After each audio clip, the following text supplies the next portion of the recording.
Hola, te invito a conocer Health Industry Information Platform o HIP, una plataforma digital con aplicación diseñada específicamente para la industria de la salud. HIP permite el manejo de una práctica más eficiente manteniendo tus credenciales al día. Contiene un censo de todos los médicos por pueblo en la isla, servicios de consulta en línea, un chat que cumple con todos los requerimientos de IPA, acceso a formas y modelos de contratos, en adición a información sobre proyectos de ley que impacten el campo de la salud. ¿Qué esperas? Hazte socio ahora y descubre cómo tener una práctica más eficiente.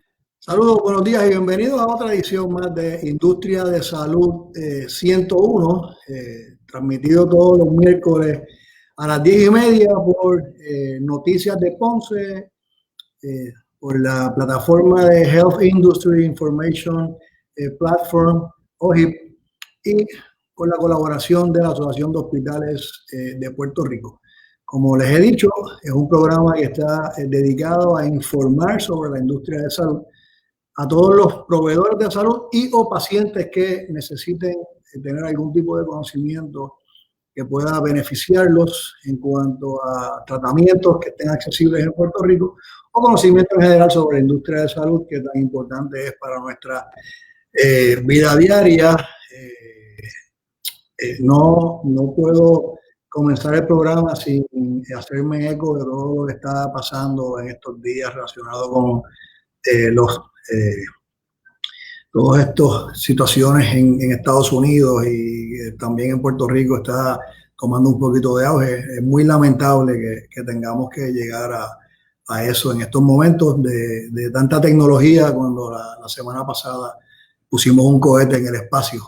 Todavía existe cierto grado de recelo hacia la raza de color en Estados Unidos. Lamentable por demás. Así que pues pedimos que tengan un poco de paciencia y que todo esto los lleve a tomar en consideración que todos somos seres humanos y que definitivamente estas cosas no pueden pasar. Y menos aún en un momento donde pues debemos estar todos cogidos de la mano, combatiendo lo que nos está matando a cuchillo de palo, como decía mi abuelito. Bueno, hoy tenemos un tema que se aparta un poquito de los temas tradicionales que hemos venido presentándoles en los pasados programas. Y vamos a hablar un poquito de lo que es el cannabis. Vamos a hablar un poquito de la droga legal en Puerto Rico.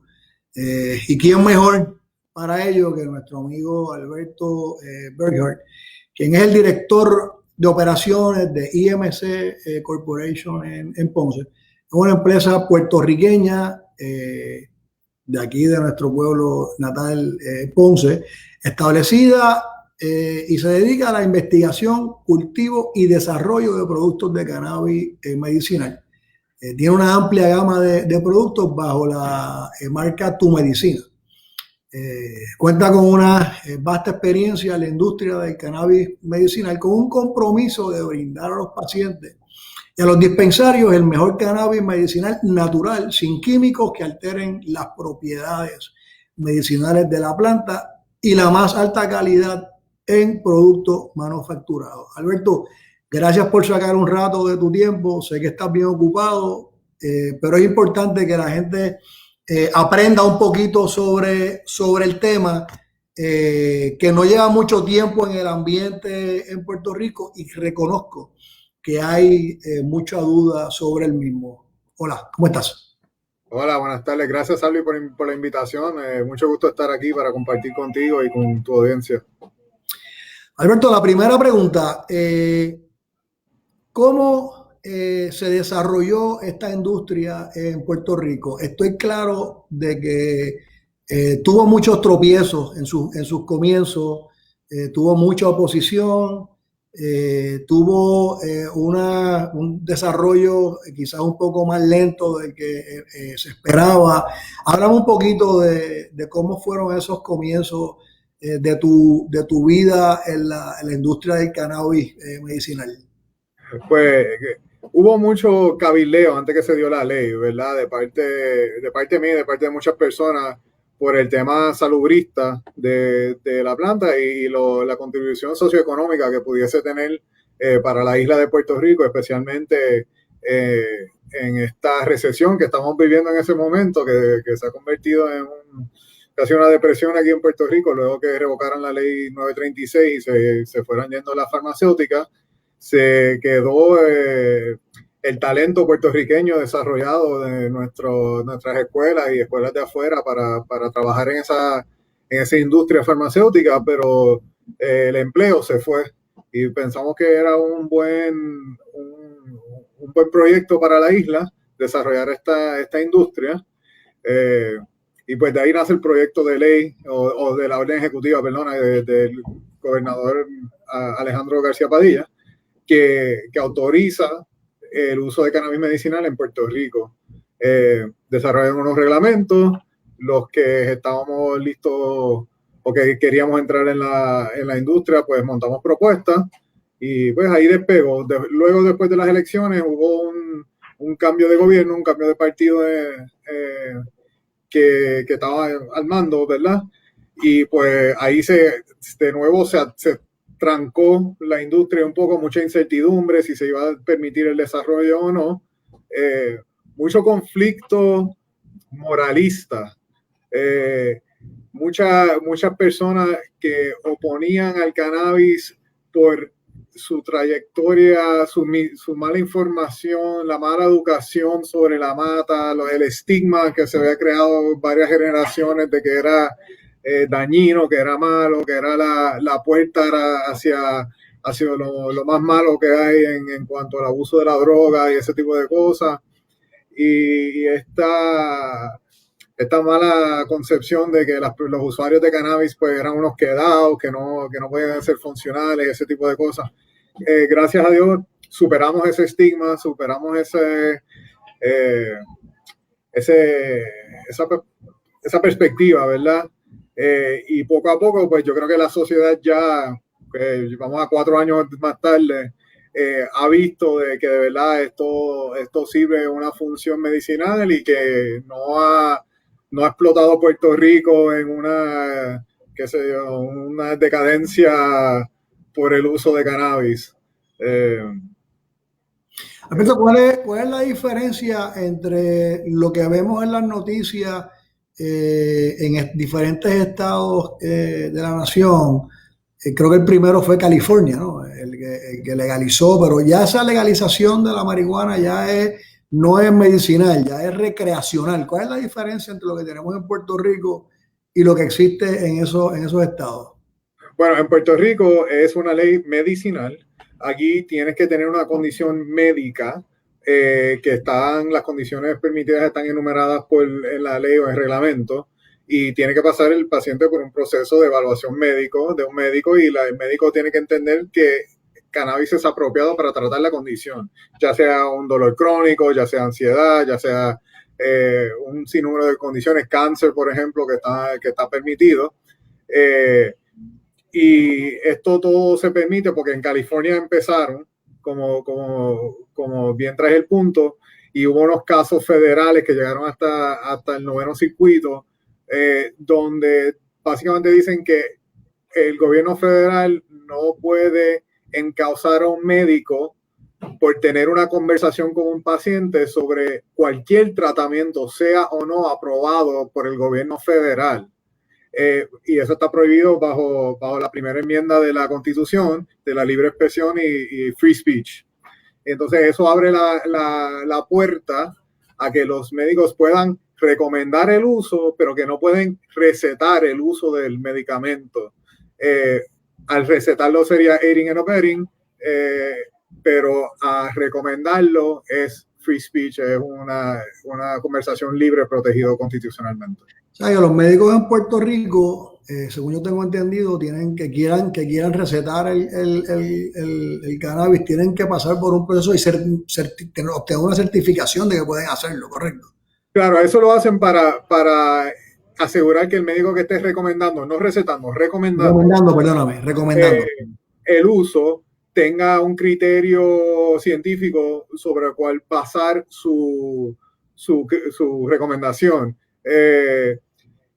Eso lo atienden de diferentes maneras en diferentes jurisdicciones. Aquí fueron por ese camino de que tengan que tomar unos cursos específicos y solicitar una licencia Yo sé que hay mucha conversación sobre simplemente incorporar el sistema endocannabinoide, que es un sistema que tiene el cuerpo humano a través del cual funciona el medicamento de cannabis, y incorporar ese entrenamiento simplemente en el continuing education normal, la educación continua normal de cualquier médico, para que cualquier médico entienda el uso del cannabis y puede pasar juicio sobre si es apropiado o no. El médico recomienda el uso de cannabis. Yo, paciente, me muevo entonces a un dispensario. Correcto.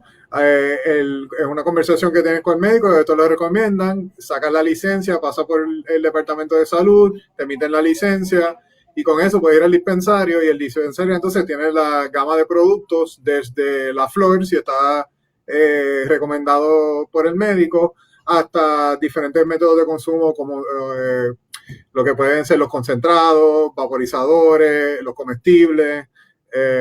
Cada uno tiene diferentes efectos, diferentes, vamos a decir, tiempos para efectividad y diferentes duraciones del sistema, ya que se activan o se incorporan al cuerpo por diferentes mecanismos. Si es un comestible, pues tienes que pasarlo por el hígado y entonces eso pasa a los vasos sanguíneos y al sistema, pero dura más tiempo, así que pues el efecto puede, o sea, desde que te tomas el comestible hasta que sientes el efecto puede pasar hasta 1 hora, pero el efecto es más duradero, puede ser 6-8 horas que esté en el sistema.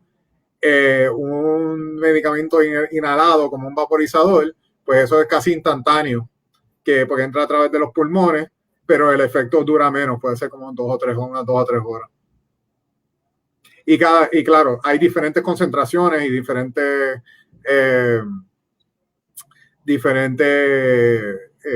miligramos de productos, o tiene hasta efecto leve hasta cosas más fuertes para condiciones más crónicas. Alberto, veo que tu empresa tiene un sellito que dice Clean Green Certified. Según entiendo, es la primera empresa en Puerto Rico y el Caribe en recibir la acreditación, que es la única certificación de cannabis medicinal que garantiza cultivos utilizando prácticas naturales, orgánicas y sustentables, basadas en la norma agrícola nacional y local. Para los efectos prácticos, una cosa es un dispensario y una cosa es la empresa que tú diriges. ¿Cuál es la diferencia? ¿Qué tú haces que hace el dispensario? Bueno, primero hablar de la certificación. Somos muy orgullosos de tener esa certificación. Nosotros somos el único cultivo de cannabis en Puerto Rico que utilizamos métodos orgánicos. Es igual que cualquier agricultura, tú puedes tener los métodos tradicionales con los abonos tradicionales a base de petroquímicos, que es lo que hace todos los demás, o puedes tener agrícola orgánica, agricultura orgánica, que es lo que hacemos nosotros, que crecemos en tierra con composta, con inputs orgánicos. Esa acreditadora Clean Green fue desarrollada o establecida por un grupo que certificaba cultivos orgánicos en los Estados Unidos y trae esa metodología al cannabis. Ahora, la segunda parte, nosotros nos dedicamos al cultivo de la mata y su procesamiento a productos manufacturados. Nosotros distribuimos y vendemos a los dispensarios, que a su vez venden a los pacientes. Nosotros no tenemos dispensarios, nos concentramos en la producción del medicamento.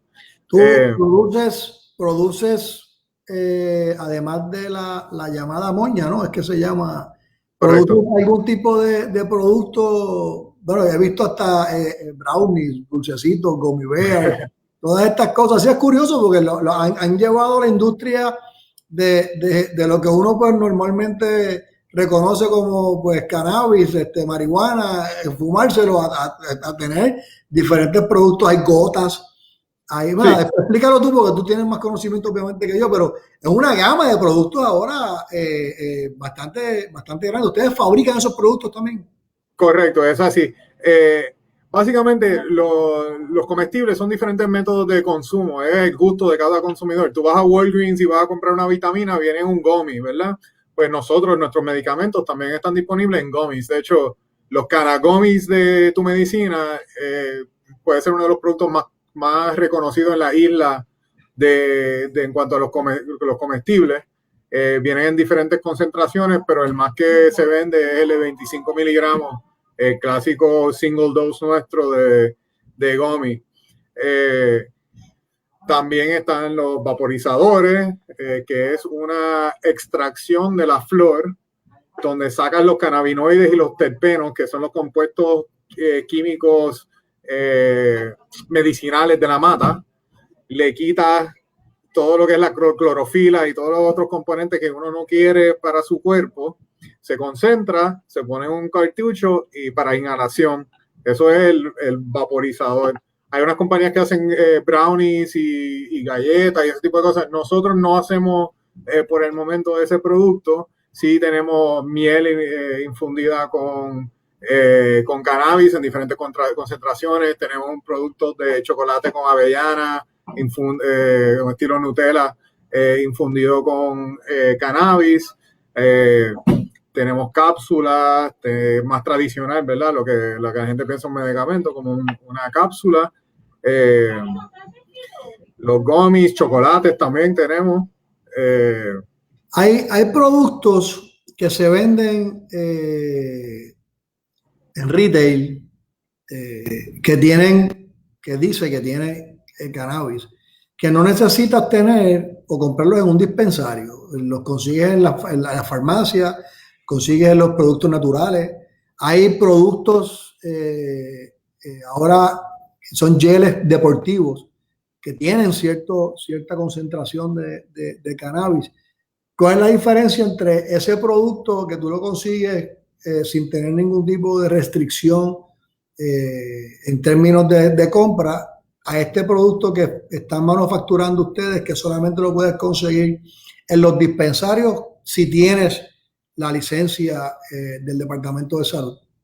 Esa es una muy buena pregunta. Los productos que se consiguen en las farmacias, en los supermercados, esos son a base de cáñamo, que es una de la misma familia del cannabis, pero otra mata. Una mata que tiene poca concentración de THC, que es por debajo del 0.3% de THC, cuando una cepa de cannabis pueden tener hasta 20, 25, 30% de THC.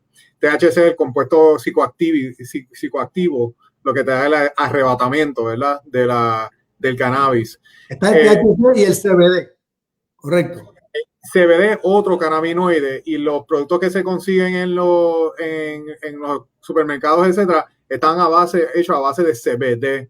Nosotros tenemos una línea de productos que es Tu Medicina CBD, que es para distribución masiva, que es para el bienestar diario, para ponerlo así, para activar el sistema endocannabinoide, para darte los beneficios del relajamiento corporal, de anti-ansiedad, para bregar con la ansiedad y ese tipo de, pero que no tiene el efecto psicoactivo. Esos productos se pueden conseguir sin una licencia, sin atender a un médico, sin tener que ir a un médico, y por eso se permite esa venta, porque no tiene el efecto psicoactivo, ¿verdad? Hay un gama entre medio que típicamente se pueden conseguir a través de los médicos, que es un aceite de CBD, pero full spectrum, que tiene trazo de THC, pero que todavía sigue siendo legal para distribución masiva, pero de nuevo, con una concentración bien leve, que es una concentración que se permite bajo la reglamentación federal. Pero la diferenciación es en la concentración de THC en el producto. O sea que el THC, la concentración de THC es lo que puede hacer un producto, si lo podemos poner de esta manera, legal para la venta y distribución al detalle, sin necesitar algún cierto grado de licencia, versus el que consigues en los dispensarios que sí necesitas una licencia para conseguirlo. O sea, el THC es lo que te hace un producto over the counter, si lo podemos llamar así, versus en el dispensario.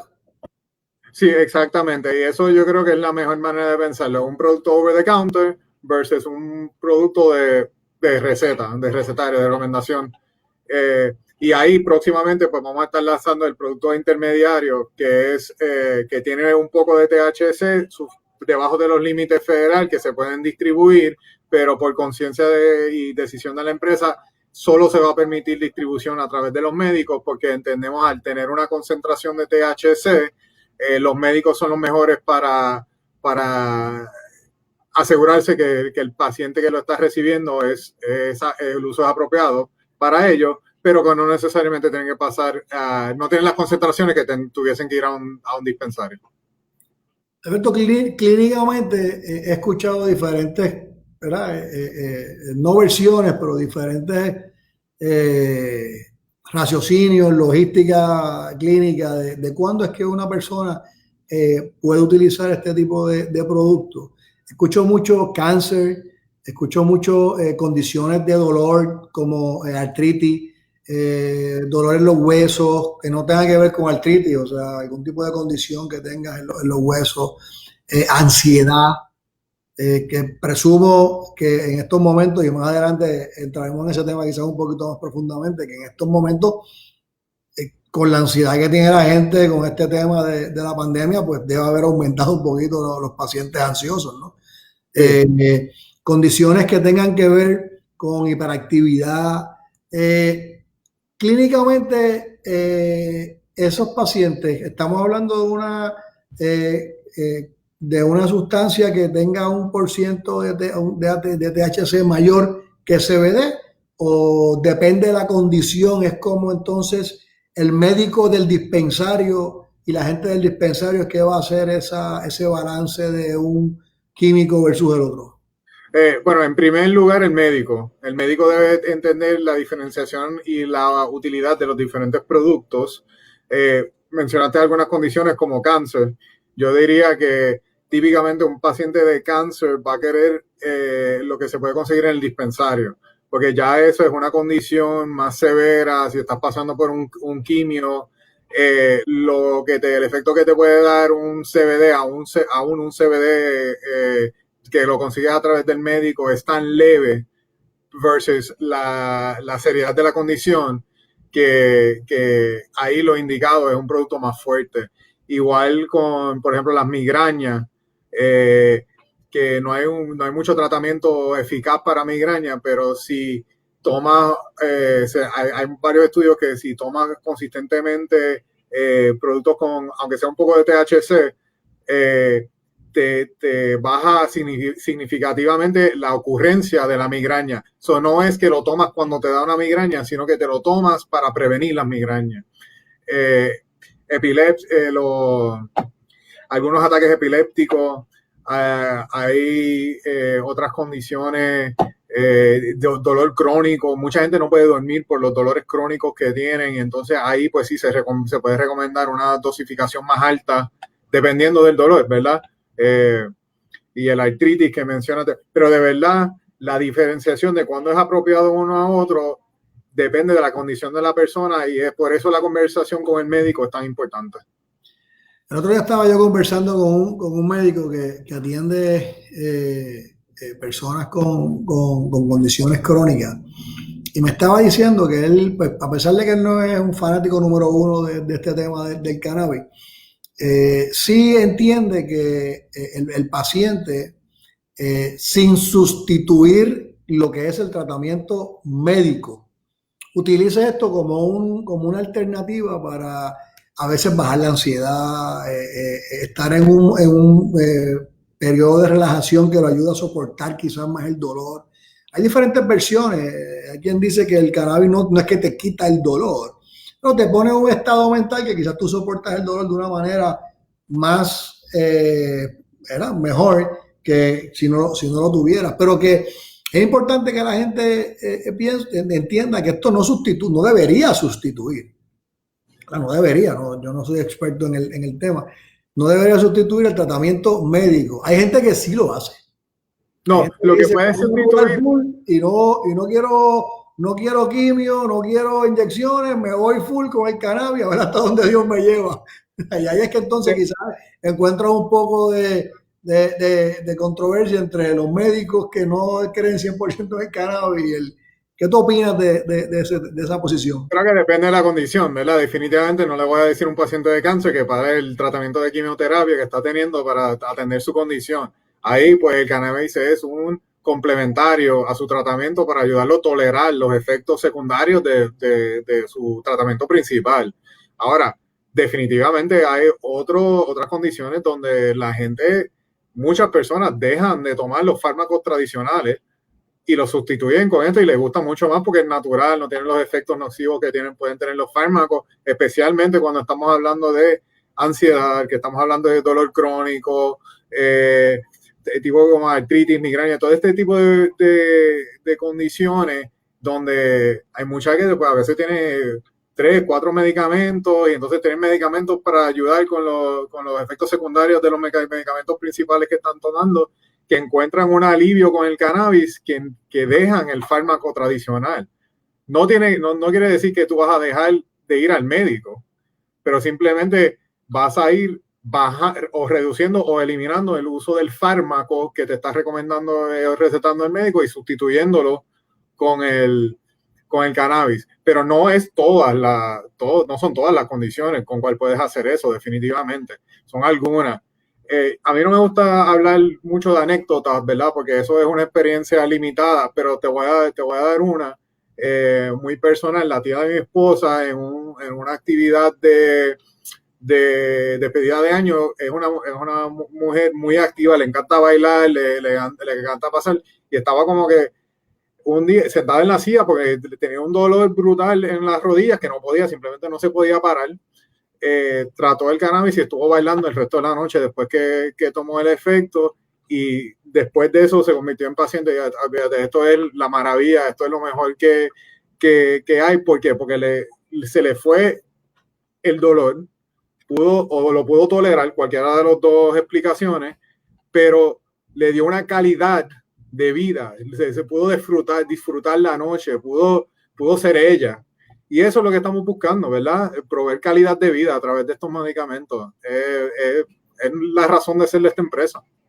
Estaba preparándome para este programa, estaba leyendo y vi varios reportajes en Estados Unidos, especialmente de pacientes que son terminales, que ya inclusive en los médicos y en Estados Unidos se está dando la tendencia ahora de que el médico puede inclusive rehusar ofrecer tratamiento al paciente porque entiende que ya clínicamente el paciente pues no acepta ningún tipo de tratamiento, que su condición ya es terminal, y ahí entonces los pasan a hospicio, etcétera, etcétera. Y que estos pacientes que ya entran en las postrimerías de su enfermedad, están inclinándose a utilizar este tipo de sustancias, no se llama sustancia, este tipo de medicamentos, para hablar apropiadamente, para buscar lo que tú estás diciendo, calidad de vida. O sea, si ya no me van a dar más medicamentos clínicos, si mi médico dijo, oye, ya hasta aquí yo llegué, y el paciente, aunque quiera recibirlo, el médico tiene la potestad de decir, oye, no te lo voy a dar, porque ¿sabes qué? Es inocuo, no voy a hacer nada, no vas a mejorar. Pues paro el clínico y entran entonces a tener o a buscar calidad de vida con los medicamentos que son a base de cannabis, y even though se mueran o no dentro del término que el médico dijo que se iban a morir, tienen una calidad de vida mejor que como era quizás antes, que se tiraban en una cama a morir. Entonces, en vez de pasar de vida a muerte en un periodo de 24 horas, estaban 4, 5, 6 meses tirados en una cama sin poderse mover. O sea que cierta calidad de vida tú puedes tener con este tipo de tratamiento. Claro que sí, pero es que no se tiene que limitar a los casos terminales. Eso es lo que más noticias recibe, obviamente, por las razones que son. Gente terminal, pues un caso... Son los más empáticos. Pues, son los más empáticos, claro. Pero puedes pensar lo mismo en un dolor crónico. Una persona que tuvo un accidente de carro, que tiene la espalda toda chava, que le duele con los vértebras fusionados y todo ese tipo de cosas, que no puede bregar con el dolor, que aún así puede ir al médico y el médico le puede recetar todo el Percocet que él quiera, pero no le gusta el efecto de los opiáceos. Pues sustituye eso con un cannabis. ¿Por qué no? ¿Por qué le tienes que dar un fármaco que crea una adicción, que ha creado un issue tan grave a nivel nacional de la adicción, del abuso de los opiáceos? El cannabis es un sustituto natural a eso, que no crea esa adicción y no crea los problemas sociales que vienen asociados con esa adicción al fármaco y lo puedes sustituir. O sea, yo creo que sí es lindo el hablar de los pacientes terminales y de la calidad de vida, pero yo creo que el impacto del cannabis es mucho más amplio que esos pacientes ahí. De hecho, en Illinois el gobernador firmó una orden ejecutiva permitiendo que después de cualquier cirugía o en cualquier caso donde un médico va a recetar un opiáceo, puede recomendar el uso de cannabis como alternativa. ¿Para qué? Para parar la adicción en su raíz, para que no, en vez de tratar los adictos, para no crearlos. Y yo creo, y eso no es que tienes que tener una condición crea, fuiste y te hiciste una operación de rodilla, mira, en vez del Percocet, toma cannabis si quieres.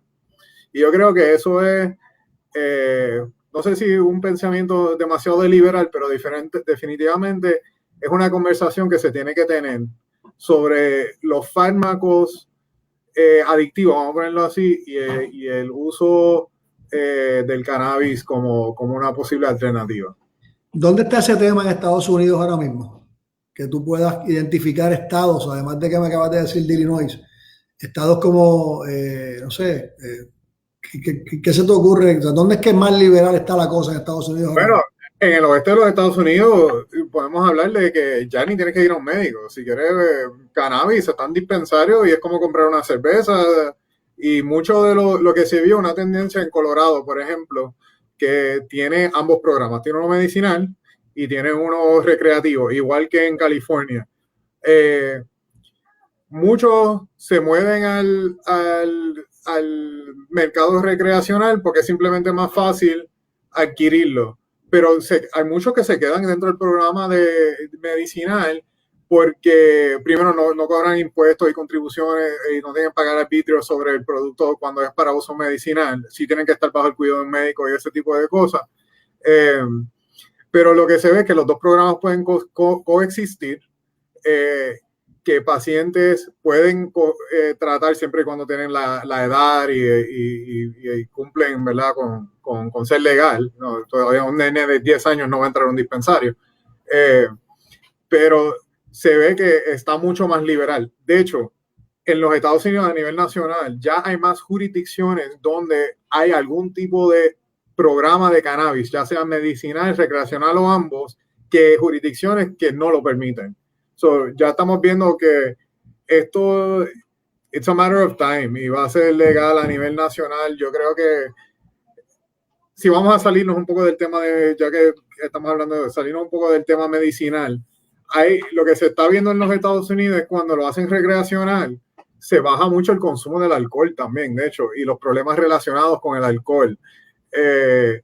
¿Por qué? Porque la gente está buscando una alternativa que no te da la resaca al otro día, no te despierta hangover, no te hace ridículo, se notan que con el alcohol uno se puede poner violento, muchas veces se causa más peleas y problemas, y cuando la gente descubre el cannabis, pues muchas veces lo sustituyen por el alcohol. Obviamente eso crea pugnas económicas, intereses y cabildeo y ese tipo de issues, porque siempre que lo mismo con las farmacéuticas y el uso de cannabis. Ellos van a cabildear para cerrar en los programas porque estás yendo contra sus intereses económicos.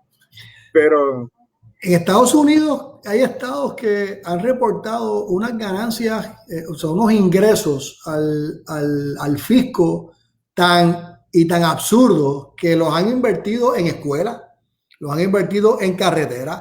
O sea que el tú legalizar lo que era ilegal, la llamada marihuana, ¿no? Clínicamente o científicamente llamado cannabis, para propósitos recreacional, le ha traído tanto beneficio económico al fisco del Estado. Y como tú dices, ha bajado inclusive hasta la criminalidad en cierto punto, porque ya no tienes que ir a ningún punto ilegal a comprarlo, la tienes en la tienda de la esquina. O sea, que ha sido económicamente beneficioso. ¿Conoces? Nosotros comisionamos un estudio por un grupo independiente que se llama el Marijuana Policy Group, que es un think tank que hace estudios económicos para los gobiernos que quieren entrar y legalizar el cannabis en su jurisdicción, tanto estudios para medicinal como recreacional. Obviamente en Puerto Rico, por la falta de recursos, el gobierno no contrata ese tipo de estudios, pero la empresa, la industria lo contrató. Y al convertir, si el gobierno lo que quisiera entretener, convertir Puerto Rico en una jurisdicción recreacional, trayera sobre más de $3,000 millones de motor económico nuevo, de desarrollo económico nuevo a la isla. Eso es directo e indirecto a través de la venta del cannabis, el turismo asociado, los empleos creados indirectamente, los abogados, los contables, la gente que le da apoyo a la industria. Estamos hablando de un efecto de más de $3,000 millones en la isla, que entiendo que sí, que si puedes coger, obviamente eso tributa, y usas ese dinero y lo puedes invertir en el sistema educativo de Puerto Rico, que tenemos que invertir en el futuro de Puerto Rico, y sabemos todo el problema que tiene la isla con los fondos de educación y especialmente las demandas que hemos visto de educación especial, que el gobierno dice pues que no tiene fondos para estos programas, pero definitivamente cannabis puede ser algún tipo de apoyo, no la solución, pero algún tipo de apoyo a estos tipos de programas, como es en Colorado y como es en otras jurisdicciones, donde ese superávit que ha creado lo están invirtiendo en la próxima generación, en la educación, y muchas veces también lo invierten no solo en la educación, pero también en la educación contra el uso de sustancias controladas más dañinas, vamos a ponerlo así. Dentro de todo lo positivo, Alberto, siempre hay cosas negativas, no podemos pensar, lo más lindo del mundo es Disney World y ocurren cosas negativas también allí. Sí. ¿Qué puedes mencionar negativo si conoces, verdad? Que haya traído esta aprobación de esta legislación de cannabis, sea recreacional o medicinal, antes de entrar a Puerto Rico en Estados Unidos. ¿Alguna noticia negativa que conozcas del tema? ¿Algo que tengan que mejorar esos estados en esas legislaciones? Bueno, definitivamente siempre hay espacio para mejorar la legislación. Hubo dos modelos de legislación, legalización, en el oeste de los Estados Unidos, donde ya había un mercado profundo, recreacional, subterráneo, pero no muy escondido. Ellos simplemente le emitieron licencia a todo el mundo que era ilegal para hacerlo legal. Básicamente, si tú tenías un cultivo en tu casa, tú podías ir, solicitar una licencia, el gobierno te daba un permiso y tú eras legal. Porque la idea era para el gobierno puede rastrear la actividad económica que estaba pasando y tener un marco de lo que está pasando de regulatorio, pero no estaban tratando de matar y imponer algo por encima. Los estados de los Estados Unidos hacia el este, que no tienen esa tradición, ¿no? New Jersey, Minnesota, todo ese tipo de Florida, pues ellos fueron otro camino donde emitieron licencias para empezar programas de cero para arriba, como se hizo en Puerto Rico. Porque Puerto Rico pues no tenía esa cultura de un grow permitido, aunque fuese ilegal. O sea, que unos estados trataron de legalizar lo que ya existía, los basements de las casas, lo que uno ve en las noticias y en los programas estos de policía, que de momento abriste un basement y hay 200 matas ahí con luces. O sea, legalizar eso para poder identificar dónde estaban esos growers ilegales. Y otros estados pues decidieron dar el permiso para que esa industria creciera en esos estados. O sea, son las dos legislaciones que se dieron. Exacto, los dos marcos. De hecho, en Puerto Rico se dio como un híbrido porque iba a ser más restringido y de repente abrieron las compuertas y emitieron cientos de licencias, que cuando la idea era que iban a ser limitados, como Florida, que empezó con 10 licencias, y ahora creo que van por 20. Ahí tenemos cientos de licencias emitidas. Ok, vamos a hablar de Puerto Rico un ratito. ¿Cómo se proyectaba la industria al momento de aprobarse la ley? Ok.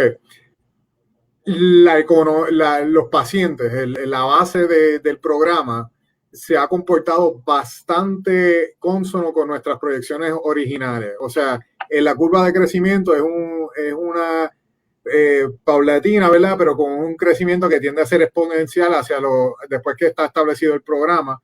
y ya en Puerto Rico debemos estar superando los 150,000 pacientes.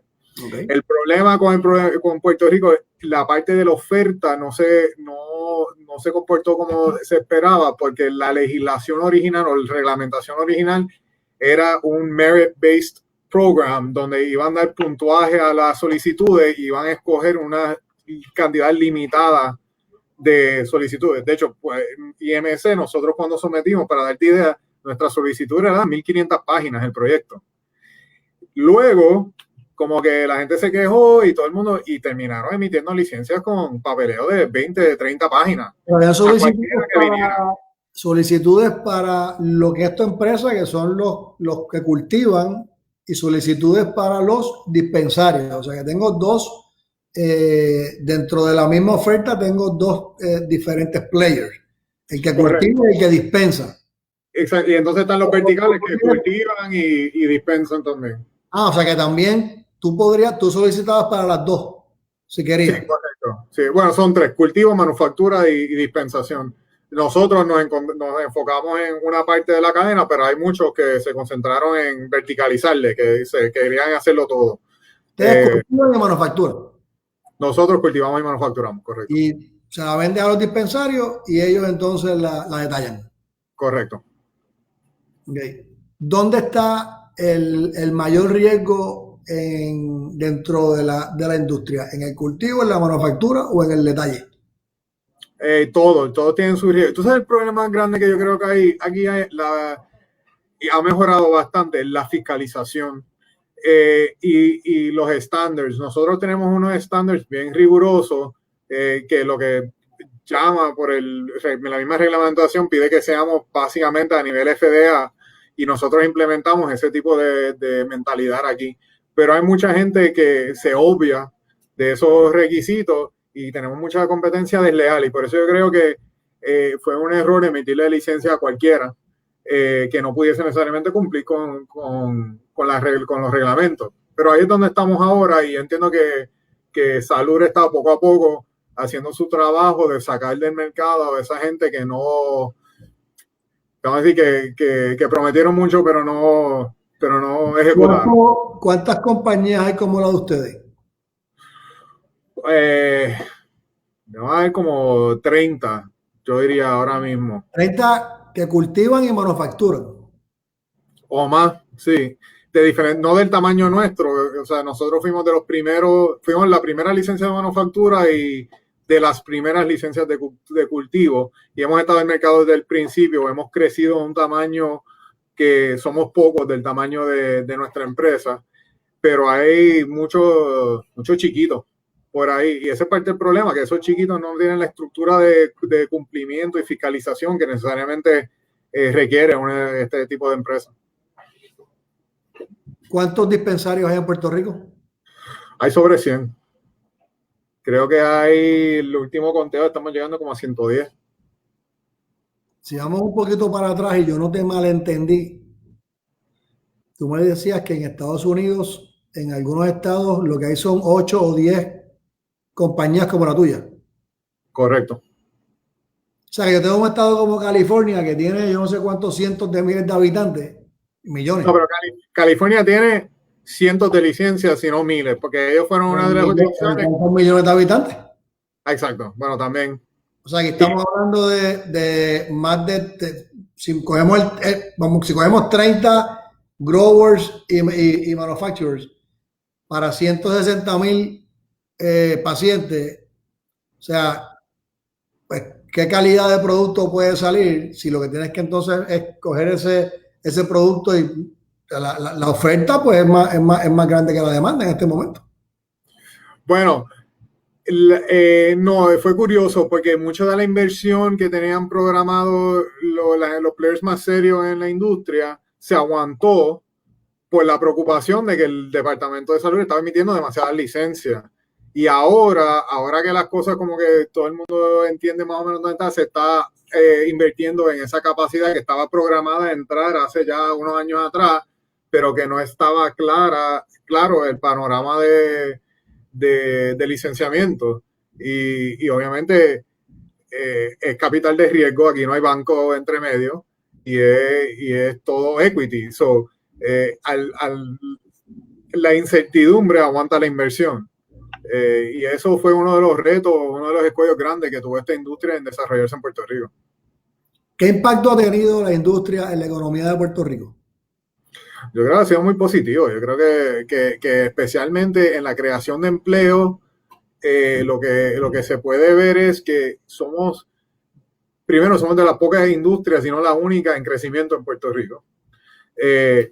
Cada día hay oportunidad para empleo y hay oportunidad para empleo de la nueva generación. Nuestra empleomanía, por ejemplo, aquí en IMC empleamos directamente sobre 90 y pico de empleados tenemos aquí en la planta. La mayoría son jóvenes. So, lo que puedes ver es que le estamos dando oportunidad de empleo a la próxima generación. Y yo creo que eso es mucho lo que hace falta, porque aquí puede haber mucho desempleo, y lo hay en Puerto Rico. Y después de esto de la pandemia, tenemos que hablar que es un desempleo ridículo. Brutal. Sí, brutal. Pero entonces, precisamente, los jóvenes que no tienen mucha experiencia, no tienen mucha oportunidad dentro de ese panorama de buscar empleo, porque tiene gente que con más experiencia, más preparación, que van a coger los empleos, por decir, más tradicionales, va a tener más oportunidad de acogerse a ese empleo. O sea, yo creo que es, aparte de las contribuciones que generamos, ¿verdad? Y al fisco y ese tipo de cosas, yo creo que el motor económico y el desarrollo económico y el empleo que estamos creando es de lo mejor que está haciendo esta industria. ¿Hay algún estudio que se haya publicado o que tú conozcas que pueda identificar el impacto económico en dólares y centavos de la industria, de la economía de Puerto Rico, como lo hay en Estados Unidos en diferentes jurisdicciones? No, desafortunadamente eso aquí no se ha desarrollado. Yo entiendo que eso sería trabajo de la oficina de estadísticas o algo así, pero actualmente no se ha hecho. Es data que nosotros también pedimos como industria, ver, o sea, una globalización de la data individual, porque la data existe, es que lo que no hay es alguien que la trabaje para sacar las estadísticas dentro del gobierno. Pero definitivamente nos interesaría verlo. Lo que yo puedo hablar es pues, de lo que yo veo y de lo que conozco de la industria. O sea, que la industria como tal está segmentada en cada uno de los players, la información que ellos puedan tener de sus propias operaciones, pero no tenemos una recopilación de esa data a nivel central que podamos identificar cuán beneficioso o no ha sido la ley de cannabis medicinal en Puerto Rico. Exacto, yo creo que el año pasado el gobierno intentó sacar lo que era de los números del 2017 o 2018, las recaudaciones en cuanto a IBU en Hacienda, por ejemplo, pero ese es un número bien limitado en cuanto al impacto económico, ¿verdad? Porque ahí para de verdad tener un retrato de lo que estamos hablando, tuviese que tomar en consideración el empleo, las contribuciones sobre empleo que están pagando, el seguro social, el desempleo, todos esos otros factores que se están contribuyendo a una empresa hacia los arbitrios. Nosotros pagamos un montón de arbitrios por importación de material prima para las plantas, un sinnúmero de otros factores que hay que tomar en consideración, el empleo indirecto y la contribución indirecta a la economía. Es como propiamente se debe construir un modelo económico sobre impacto económico, ¿verdad? Pues, así que en ese sentido, un número de cuánto IBU, pero eso no es la panorama completa. O sea, quizás estamos dejando pasar una oportunidad de poder enfocarnos en una industria y sacarle el mayor provecho para que Puerto Rico pueda beneficiarse de lo que esa industria podría aportar a la economía, y no le estamos dando la importancia que amerita a esa industria. No creo que darle importancia o no, yo creo que simplemente es un issue estructural del gobierno de Puerto Rico. O sea, creo que hay otras industrias también que deben tener el mismo issue, que ven oportunidad en Puerto Rico y esa estructura gubernamental necesaria para cuantificar el progreso o el impacto simplemente es inexistente. Alberto, para ir cerrando ya nuestra entrevista, ¿dónde tú ves esta industria en los próximos 5 años? Personalmente, yo creo que espero que el gobierno adopte medidas de legalización a nivel recreacional. Creo que eso abrirá otro impacto significativo económico a la isla, porque no podemos enfocar en el desarrollo económico de Puerto Rico de una perspectiva de turismo también. Las Vegas es un caso bien interesante donde ellos fueron de medicinal a recreacional y tuvieron tanta y tanta demanda que el gobernador de allá de Nevada tuvo que declarar una emergencia por falta de productos de cannabis. Y ellos han generado tanto ingreso por el turismo de cannabis que han hasta sobrepasado sus expectativas. Yo creo que Las Vegas, antes de la pandemia, ¿verdad? Se había convertido en uno de los destinos más grandes de los Estados Unidos para consumo de cannabis. Y Puerto Rico no tiene ninguna razón por cual no poder disfrutar o beneficiarse de ese modelo de turismo.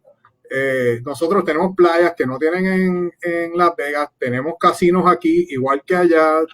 Todo el mundo sabe que Puerto Rico se lo pasa bien y aquí es un destino turístico. Añadir ese aspecto yo creo que sería muy beneficioso para la economía. Sería interesante ver cómo podrían analizar, tomando en consideración lo débil que está la industria de salud en Puerto Rico, además del sistema educativo, mirar cómo utilizando estos productos que tienen algún cierto grado de relación con la industria, ¿no? Porque se amarran en algún momento con el tema de la salud de las personas, desde el aspecto clínico del tema, ¿no? Utilizar esos revenues que puedan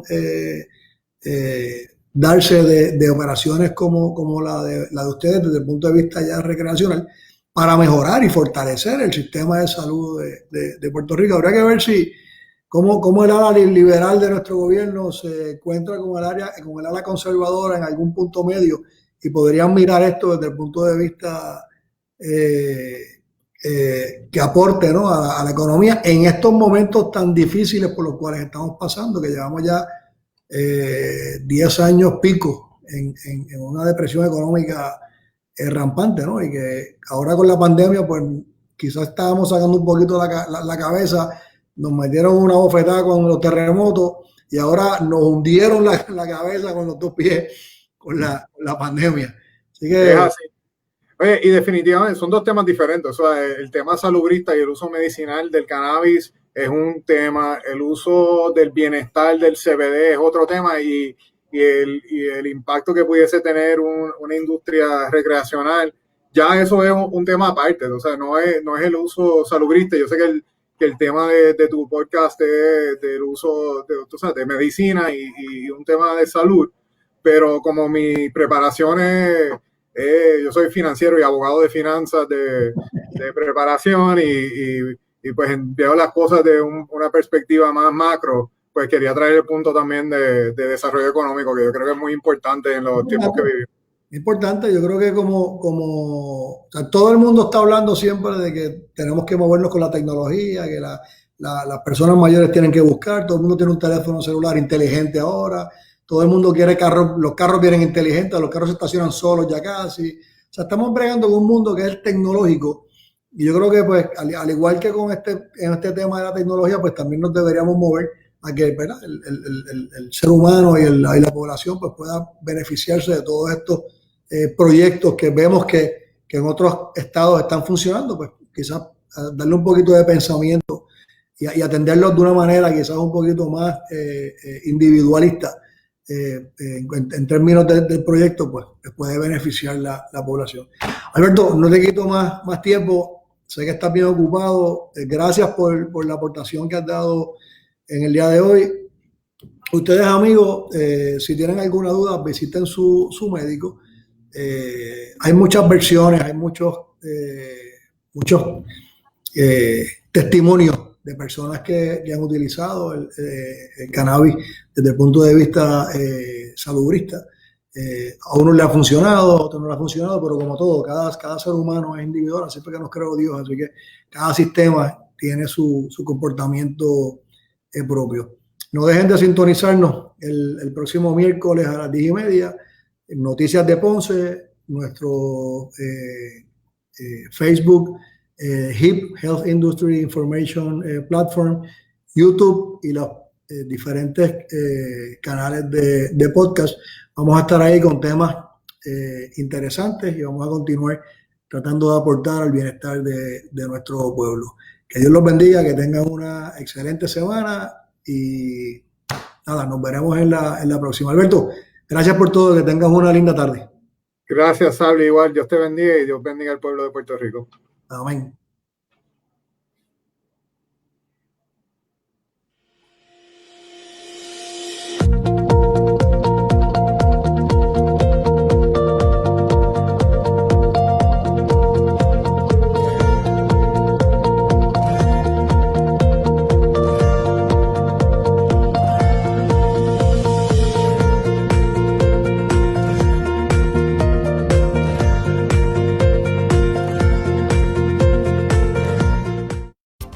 Hola, te invito a conocer Health Industry Information Platform o HIP, una plataforma digital con aplicación diseñada específicamente para la industria de la salud.